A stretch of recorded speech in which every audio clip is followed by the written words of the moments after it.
When you look at the facts given in that statement by this defendant, there were facts that they never knew about. This wasn't parroting. And when you talk about the corroborating evidence, there's a lot of evidence here that corroborates that statement, and you know that. We already went through it, starting with Heather Wyatt.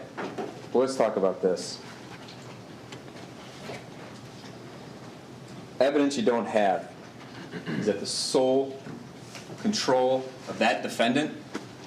Why did she get rid of that? Yeah, could be 100 reasons, or it could be she didn't want to get caught. It could be because she was guilty. Not could be, that's why. You don't delete your Snapchat account that you've had since she was in Korea, so obviously a long time when she didn't delete any of the other accounts. She only deleted the account that she admitted to using. Why? Her statements are evidence of that. Defense counsel says, I'm asking you to presume what was in those Snapchat conversations. I'm not asking you to presume. You know it was in from her own statements. That is evidence. Her own statements. He says, if you don't know, you don't know. That's not true. You do know from her statements, which is evidence. Now, he compared Kemia Hassel to Jaquan Hamilton. Ask yourself this, did Jaquan Hamilton want her husband, Sergeant Hassel, dead? No. And I asked Jaquan Hamilton right after, were you involved in the plan to kill like she was? No. That is such an apples and oranges argument. Again, that's just grasping at straws. Jaquan Hamilton did not continually contact the defendant on Snapchat. Jaquan Hamilton did not continually update the defendant as to the victim's whereabouts, where he was going to and from, the whole Walmart, all corroborated by so much other outside evidence. Jaquan Hamilton never did any of that. There's no need to defend Jaquan Hamilton. Did you make a mistake? Sure. But it is apples and oranges when you're comparing Jaquan Hamilton and this defendant. It's grasping at straws, ladies and gentlemen. Look at the evidence and what the evidence shows. Because actually, Jaquan Hamilton did come forward. This defendant never did. Until she was confronted with Jeremy Cuellar the first time it came out of her mouth. She knew all along what had happened, but never mentioned Jeremy Cuellar. Why? Because she was involved and did not want to get caught. That's why she never came forward.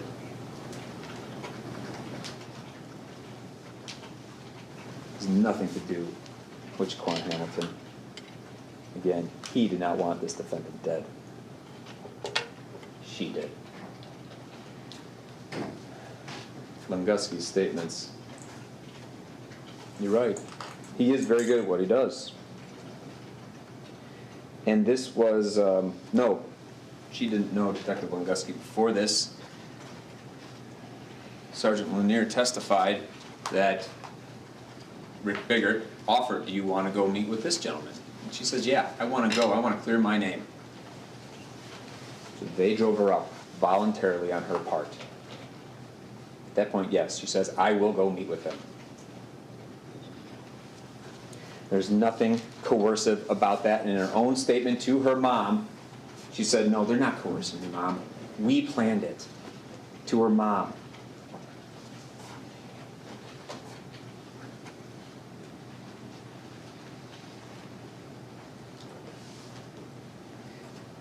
And there were, this wasn't parroting. Lunguski, she was talking, and he is good. And what did he say to you? He says, yeah, I train others. And very important is that we train. False confessions or fake information, false information doesn't do us any good. He's there to find out what happened. False information doesn't do him any good. He says, I take very active steps to make sure we don't get false information. And like the defense counsel says, he's very good at his job. He is very good at his job. Very good at making sure he doesn't get false information. He did not get false information from this defendant. He got those corroborating details. She gave him all the extra information that he never knew about, the sister, why it had to be done, which ended up right with what Tyrone Hassel II says, is that this defendant wanted to stay later. This defendant wanted to stay later on block leave because they hadn't fully fulfilled their plan yet. The details about Hector Rodriguez that she gave. The details about the gun. He dumped the gun in Chicago. Which is the same thing Hamilton said. He got rid of the gun in Chicago. How did she know that? Because she continued to have contact with him. She knew everything about this plan because she was involved with it. As counsel said, there's no indication at all they continued this affair. Yeah, they were hot and heavy in Korea when the defendant wasn't with her husband because she was in different barracks, because he's in a different company, different battalion. But there is evidence that they continued to have contact with each other. They continued to have contact with each other. You can't ignore this evidence from his Snapchat account showing her username that she tried to delete. You cannot ignore that. There is evidence of the affair. When Gusky told you how important it was to get valid info, and when he went in, he didn't know the extent of her involvement. And don't remember, defense counsel told you about my redirect. No, what I asked him, and listened to it, is right before he said, "I'll go bat for you." He's like, if you're being manipulated, I can go to bat for you. And then he said, "Yeah, but I didn't know her extent." And boy, after I found out everything, she is just as involved as Jeremy Cuellar. That's what he said. She was just as involved. I didn't know up front exactly her involvement, but after listening to her and listening to the details she gave and listening over and over how cold she was, look at her demeanor in that interview. Just cold. Giving the details about planning out and plotting the death of her husband, telling people where to go, which is corroborated by Heather Wyatt. Details they didn't know about.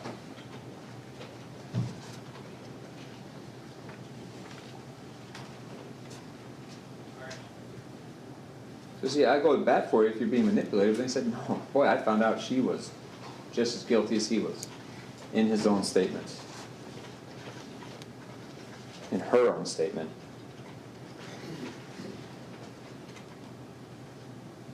And talking about the Snapchat and her confession to what she did to plan and murder her husband. Yes, Lunguski asked, will the Snapchat make it look like you were pushing this? Her statement was, yeah, it's going to make me look like I was pushing it. I called him back. And that's accurate as to what happened. And we know that from the outside evidence. Over and over again, Lunguski said right from the start, when he sat down with her in the beginning, he's like, there's no doubt you're involved in this. There's no doubt you're involved in this. I need to know the extent of your involvement. And that's where it went. There's no doubt you're involved with this. But over and over again, and defense counsel asked him this, says, you wanted to get her to tell you what you wanted. Isn't that right? No, that's not right.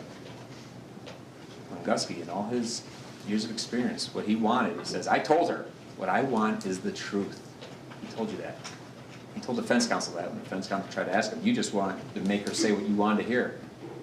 No, the only thing I wanted to hear is the truth. And Lunguski told her over and over again, I need the truth. I need you to be 100% accurate. It wasn't about what pleased Lunguski.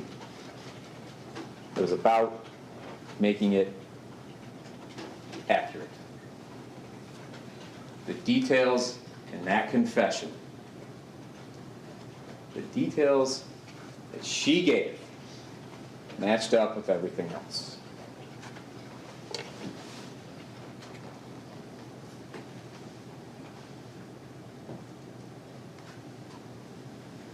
The evidence of her continued contact in her affair, the deleted Snapchat, only leads to one conclusion here, ladies and gentlemen, and this is beyond a reasonable doubt. Doubt based on reason and common sense. What does common sense tell you here?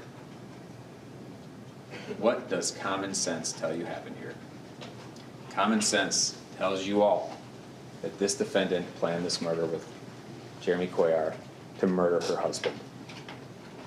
Defense counsel was talking about second-degree murder and creating a high likelihood or a high risk. This is not second-degree murder. This was planned out. This is first-degree murder. Planned out in Korea, culminating in his death in Berrien County. And that second phone call was later in the evening. 7-something in the evening, I think, undersheriff testified to. 12 hours later. And she still said in that phone call, we planned it. We planned it. No coercion. No reason to lie to her mom. She said initially also, did he do this on his own or did you tell him to do that? We planned it. Over and over again. She's we planned this.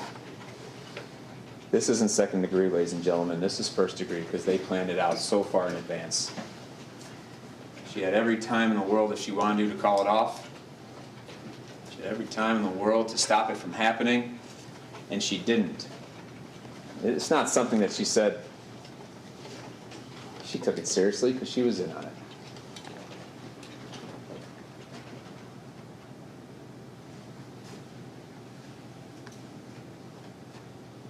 Her statements to her mom couldn't be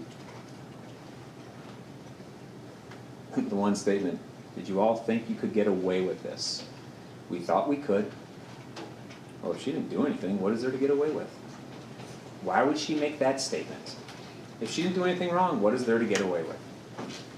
That's what she said. She said, you know, Mom, that last statement, my choices aren't because of how you raised me. My choices.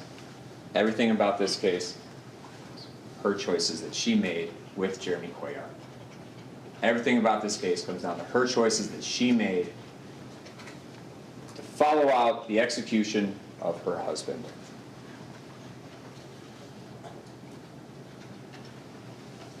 She said in her interview, wrote out the statement, told Officer Peppers, yeah, everything I said is true, I lied to them.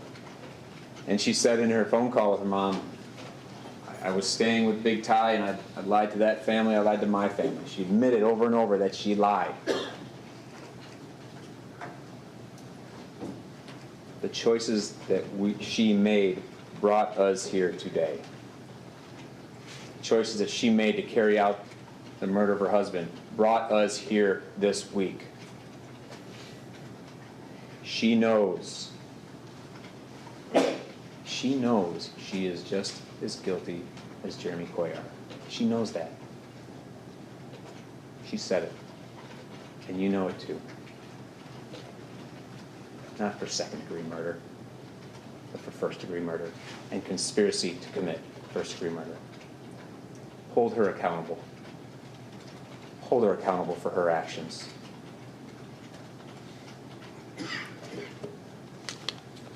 Give Sergeant Hassel that. Thank you. Thank you. Ladies and gentlemen, at this time, I'm going to send you home for the evening. All right, this case has not concluded. Okay? When you go home, same instruction as always. You can't talk to anybody about the case. You can't let anyone talk about the case to you or even about the case in your presence. Okay? You have to come back tomorrow morning. I'll ask that you report at 8:45. Back to the jury room as always directly. Use only the restrooms provided there in the jury room. You come back. Again, you can talk about anything you want except this case. You cannot yet discuss this case together. I will bring you in shortly after 8:45 and give you the final jury instructions. Again, don't watch anything, don't listen to anything, just don't look up anything on the internet, okay? Whether it be TV, radio, actual printed